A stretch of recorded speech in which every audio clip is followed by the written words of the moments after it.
Con más de 30 días de paro cívico en Santa Cruz y con un balance aún pendiente, Camacho, Calvo y todos aquellos que han actuado como voceros y representantes de la agroindustria cruceña buscan instalar en la escena política nacional la discusión sobre la supuesta necesidad de un modelo de Estado basado en el federalismo. Camacho lo hizo luego de los 2 paros cívicos realizados el 2021. Calvo lo reafirmó en el último cabildo durante el paro cívico. Presentan este modelo de organización estatal como la panacea capaz de resolver los históricos problemas sociales y económicos que han impedido el desarrollo de Bolivia. Lo presentan como una vía regia para garantizar la democracia y la paz ante un Estado cuya característica centralista se ha mantenido a lo largo del tiempo, alimentando la corrupción, el ninguneo de las regiones y que ha facilitado diversos mecanismos que atentan contra la democracia. La discusión no es nueva, tiene más de un siglo de existencia, aunque para la derecha cruceña, que intenta construir una leyenda sobre este tema, la lucha se remontaría hasta el primer gobernador de Santa Cruz, Diego de Mendoza, en 1599.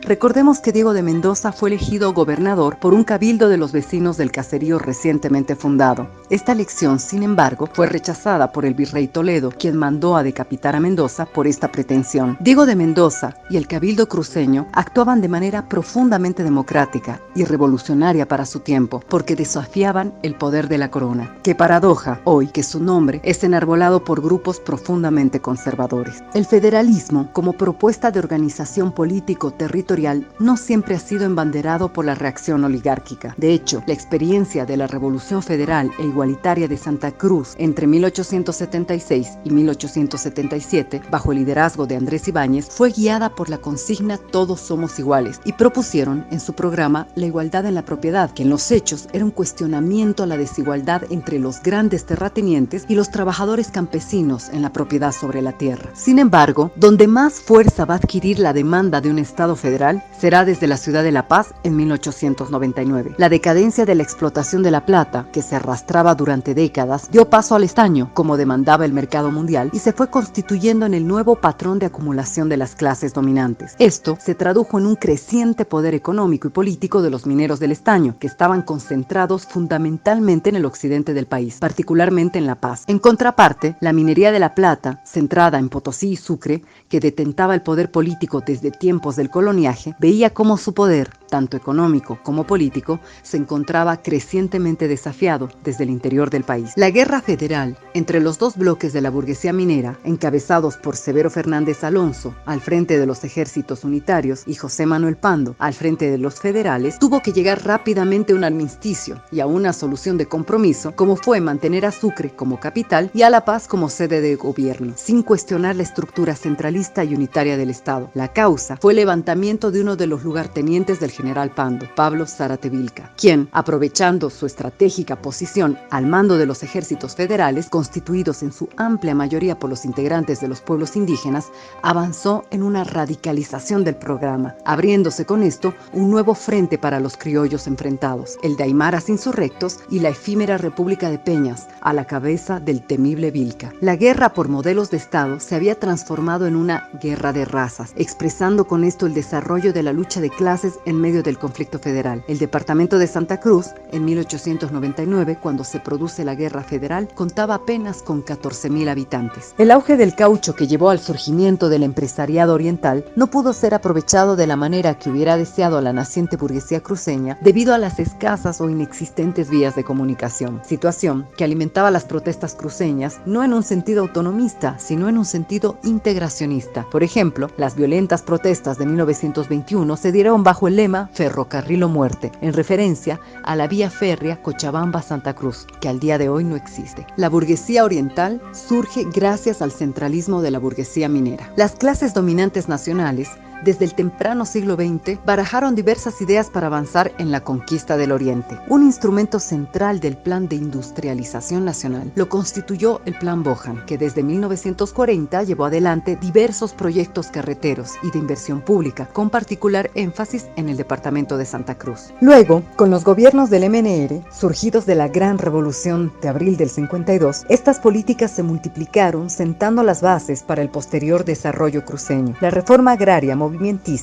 Mientras sembraba el surcofundio en el occidente del país, en el oriente se lanzaba una rabiosa carrera de acaparamiento de tierras y el surgimiento de los primeros latifundios. El saqueo y el despojo complementaron los subsidios que venían del Estado central y fueron la base de la acumulación primitiva de la naciente burguesía cruceña. Este proceso pegará un salto cualitativo con la transferencia de recursos del occidente al oriente con el surgimiento de la agroindustria en los 70, impulsado por el asalto al Banco Agrícola al amparo del bancerismo. La crisis de la minería entre 1980 y 1986 consolidaron el movimiento de capitales hacia el oriente con tasas altas y rápidas de valorización de capital. El cierre de los centros mineros con la relocalización neoliberal del 86 alentó la migración y liberó una mano de obra desesperada de trabajo, que con la ayuda de las contrarreformas neoliberales permitieron una fácil y barata explotación de la mano de obra que contribuyó al desarrollo del capitalismo cruceño. Junto a esto, el nefasto papel de la oligarquía cruceña en la privatización y capitalización de los bienes estatales, como ha pasado con la Hilandería Santa Cruz y el Fondo Ganadero, hoy convertido en el Banco Ganadero. En los últimos años, durante el gobierno de Evo Morales, la oligarquía agroindustrial logró imponer la agenda autonómica. Lo hacían con la voluntad de separar al levantisco occidente que venía protagonizando desde abril del 2000 varios levantamientos nacionales de las trabajadoras y trabajadores del oriente. Veían con miedo, si no es con terror, que las y los trabajadores cruceños aprendieran a resistir y exigir sus derechos laborales históricamente vulnerados en la cada vez más cosmopolita Santa Cruz. Luego mejoraron las relaciones con Evo Morales, quien, en 2014, entregó importantes ventajas económicas y financieras a los varones agroindustriales. Esto no impidió que sea la agroindustria uno de los sectores sociales que alentó el golpe de Estado del 2019. Hoy, el llamado modelo cruceño de desarrollo solo se sostiene gracias a los ingentes subsidios en diésel y energía que la agroindustria aprovecha para bajar costos, además de contar con ventajas impositivas, créditos y todo tipo de aliciente para extender la frontera agrícola y así satisfacer la demanda agropecuaria de China. ¿Qué buscan con la demanda federalista? Con el federalismo pretenden descentralizar el Estado nacional para aumentar la centralización del poder económico y político en los varones de la agroindustria. Buscan engañar a las y los trabajadores cruceños.